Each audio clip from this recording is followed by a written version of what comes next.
हे पापच समजतोय म्हणायचं ना त्यो. खंडणी मागितल्या कोणासाठी, त्यासाठी मागितल्या का मग त्यांनी पैसा जमा केला, योजना जमा केल्या, पुढं प्लॉट हडपिओ, जमिनी हडपिओ, जमिनी घी, फ्लॅट घी मोठमोठाले, परत बंगले घी, इमारती घी. हे मग हे त्याचं आहे काय गबाळ इतकं? त्याला काय करायचं होतं इतकं? त्याचं आहे का ते? मग तुम्हाला असं म्हणायचं की धनंजय मुंडेंसाठी जे काम करतायत किंवा असं? अरे एवढी प्रॉपर्टी आता कोटी म्हणलं डोक्यात मग याच्यात इतकी प्रॉपर्टी त्याला काय करायचं मग इतक्याच? ही कोणाची तरी प्रॉपर्टी आहे, ही त्याच्याकडे ठुली, त्याच्याकडे लय झाली असं म्हणून त्यांनी याच्या नावावर कर, त्याच्या नावावर कर, त्या पाहुण्याच्या नावावर कर, याच्या कर, मित्राच्या कर, असं कर कर विचारते ना उद्या एकाच्या नावावर येऊन ठुली इतकं बाळ कसं तो आहे इतकी कसं काय घेतली? मग त्यांनी पाहुण्या रावळे मित्र यांच्या नावावर ठुली वाटतं असा अंदाज आहे. पण एक दिवस असा उगणार आहे, थोड्या दिवसात, लय दिवस नाही लागणार आहे, थोड्या दिवसात असा उगणार आहे की ही प्रॉपर्टी ज्याच्या नावावर आहे ना तो सुद्धा जेलमध्ये जाणार. कारण ही प्रॉपर्टी त्याची नाही, XYZ एखादा माणूस आहे, मित्र आहे, पाहुणा आहे, त्याला विचारणारच यंत्रणा ही तो ह्या नावावर कस काय? त्यावेळेस त्याला सांगावं लागणार ती त्यांची आमक्या आमक्याची ते खंडणीतला आरोपी देऊ सरमाडातला कोणी देऊ ते खंडणी त्याच आहे. मग त्याला जेलमध्ये जावं लागेल का नाही?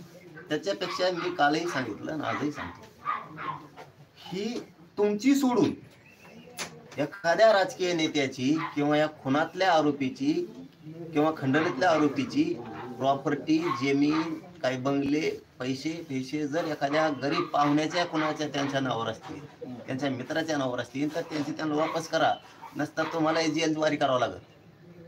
घेणं देणं तुमचा सुखी संसार चाललेला आहे, ज्याचं त्याला देऊन टाकाय. नावावर जमीन असली म्हणा तू रजिस्टर करून घे दादा, मला नको आहे, मला जेलमध्ये जायचं. तो हे लेकरं उन्हात पडते विनाकार. पाहुणे रावळे तुमचं आणि किंवा अरे पाहुणे रावळे मित्र कोण असतात ते गरीब लोक असते, त्यांना काही माहित नसते. बरोबर. इकडं पैसा झाला मारणाचा, इकडे भरभरून नोटा, नुसतं नोटाच्या तिकडे. मग एकूण ठेवायचं तर ते पाहुण्याला, मित्राला किंवा संबंधित लोकांना, एखाद्या बिल्डरला, एखाद्या व्यावसायिकाला असे जर दिले असतील तर सांगतोय मी. कुणाच्या जमीन नावावर करून दिली, तिकडे घेतली, तिकडच्या जिल्ह्यातल्याचं नावावर करून दिली, आणि तुला उद्या विचारल्यावर ही जमीन तू नावावर कसं कुठून पैसे आले, मेलक राहिले ती. त्याच्यापेक्षा त्यांनी काय करावं, त्यांनी एक सपाटा उठाव सगळ्यांनी, हे तुपली जमीन वापस करून घे, हे धरलं की आम्हाला नको, आम्हाला जेल जावं लागलं. नसता मीडिया सांगन म्हणा की आपण ही नावावर जमीन केली तेव्हा मला त्या टायमाला माहित नव्हतं. हे काय आता हे सगळं मीडियाच्या बांधवाच्या माध्यमातून चित्र राज्यासमोर आलंय. मला जेलला जावं लागलं. मी त्यांना 50 वेळेस सांगितले जमीन नावावर करून घ्या, प्लॉट नावावर करून घ्या, हे घ्याय ना म्हणून. मी मीडिया सांगतोय महा याच्यात काही दोष नाही. मी त्यांना 3दा सांगितले जाऊन तुमच्या नावावर करून घ्या, मला दोषी धरू नये. लोक असं मीडिया सांगायला सुद्धा माझा कुठं बघणार नाहीत, कारण स्वतःच कुटुंब कोण धोक्यात घाली यांच्यासाठी. यांनी असे अनितीने लोक कापून मारून पैसे कमवलेत, तर गोरगरिबाच्या नावावर जमीन आहेत ते कसं काय अंगावर, त्यांचं कुटुंब जाईल ना सगळं जेलमध्ये. पण मग ईडी संदर्भात वाल्मिकरांना नोटीस आल्याचं सूर्यदेसाने देखील दाखवलं होतं जाहीर सभेमध्ये की ही ईडीची नोटीस आहे. मग आता काय आपलं होईल ना, ईडीला आव्हान असणार? होईल होईल होईल होईल.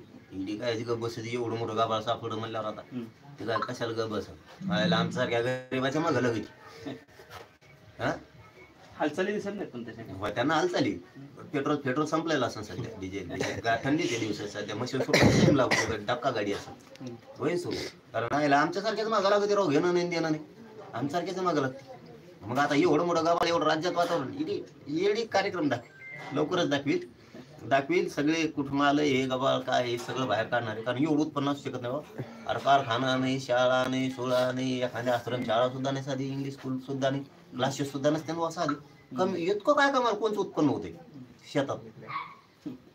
हाय त्या शेतकऱ्याला आत्महत्या करायची वेळ आली. यांचं कोणचं उत्पन्न नाही एवढं. नाही हे लय डेंजर होणार आहे. ईडी मागं लागणार थोड्या दिवसात, लागावती.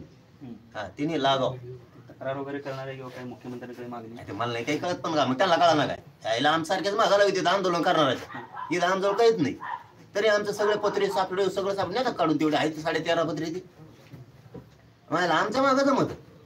मग हे काय का बाळ खुणं करायला लागले त्या पैशा जोरावर, मस्ती, मर्डर, मर्डर, छेडछाडी, बलात्कार.